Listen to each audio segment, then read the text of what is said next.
कथा श्री गदाधर भट्ट जी गदाधर दास जी की। श्री गदाधर दास जी श्याम सुंदर के प्रेम में ऐसे डूबे कि उनका घर, धन और परिवार सब कुछ छूट गया। परम विरक्त हो गए।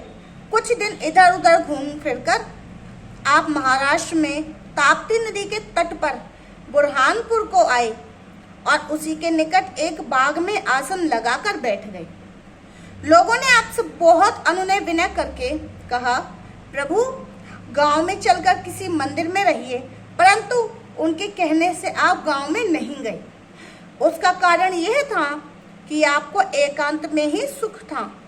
भगवत भजन को छोड़कर दूसरी किसी कामना से आपका कोई प्रयोजन न था। एक बार कई दिनों तक लगातार वर्षा होती रही, उससे आपका शरीर और वस्त्र भीग गए। इनके कष्ट को देखकर प्यारे श्याम सुंदर ने अत्यंत मीठे स्वर में एक भक्त सेठ से कहा, तुम्हारे घर में बहुत सा धन भरा हुआ है, तुम श्री गदाधर दास जी के लिए और उनके ठाकुर जी के लिए एक सुंदर मंदिर बनवाओ और उन्हें लाकर उस मंदिर में रखो। भगवान की आज्ञा पाकर उस सेठ भक्त ने सुंदर विशाल मंदिर बनवाया और भगवान की आज्ञा को सुनाकर संत सेवार्थ बहुत आग्रह किया। तब बड़ी मुश्किल से आप इस मंदिर में आए। आपने उस मंदिर में भगवान के श्री विग्रह की स्थापना की और उनका नाम श्री लाल बिहारी जी रखा। श्री ठाकुर जी के सुंदर मधुर स्वरूप को देख देख कर आप सर्वदा उसी आनंद में विभोर रहते। बड़े प्रेम के साथ आप संतों की सेवा करते। इनकी सेवा से संतजन बहुत प्रसन्न होते। संतों को सुखी देखकर आप भी प्रसन्न रहते। संत भगवंत की सेवा के लिए जो भी कुछ सामान आता था, आप उसी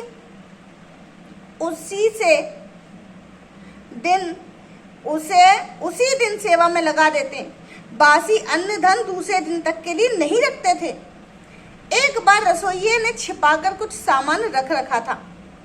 संयोगवश आश्रम में कई संत आ गए। तब श्री गदाधर दास जी ने अपने रसोइये से कहा, कुछ सामान हो तो उसी से रसोई बनाकर प्रेम पूर्वक इन साधु संतों को भोजन करा दो। शिष्य रामदास और वेंकट दास रसोइया ने श्री गदाधर दास जी से कहा, श्री ठाकुर जी भूखे ना रहें, इसलिए मैंने भोग के लिए कुछ थोड़ी सी सामग्री बचा रखी है। आपने कहा कि उसे निकालो और संतों को खिला दो, प्रातःकाल कहीं ना कहीं से कुछ आ ही जाएगा। रसोइये ने आपकी आज्ञा के अनुसार रसोई बनाकर संतों को प्रसाद पवाया। श्री गदाधर दास जी ने भी संतों का प्रसाद लिया और बहुत बड़े सुख का अनुभव किया।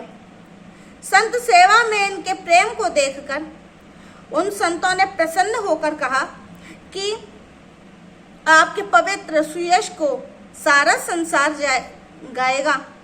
सवेरा हुआ पर कहीं से कुछ भी भोग के लिए सामान नहीं आया। 3 पहर बीत गए, श्री ठाकुर जी भूखे ही रहे, उन्हें भोग नहीं लगा।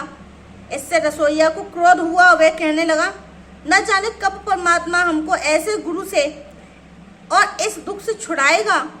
उसी समय किसी भक्त सेवक ने आकर 200 रुपये श्री गदाधर दास जी को दे दिए, भेंट किए। तब आप बोले, इन रुपयों को इसके माथे पर पटक दो, देखें ये कितना खाता है। श्री गदाधर दास जी की इस बात को सुनकर वह सेठ डर गया। उसने सोचा कि शायद महाराज जी मेरे ऊपर रुष्ट हो गए हैं। पश्चात श्री गदाधर दास जी ने समझाकर उसका समाधान किया। तब तो वह बहुत ही प्रसन्न हुआ और भक्त भगवंत के भोग में जितना सामान लगता नित्य उसे देता। इस प्रकार वह सेवा करके सुख प्राप्त करने लगा। साधु सेवा में उसकी श्रद्धा अब और बढ़ गई।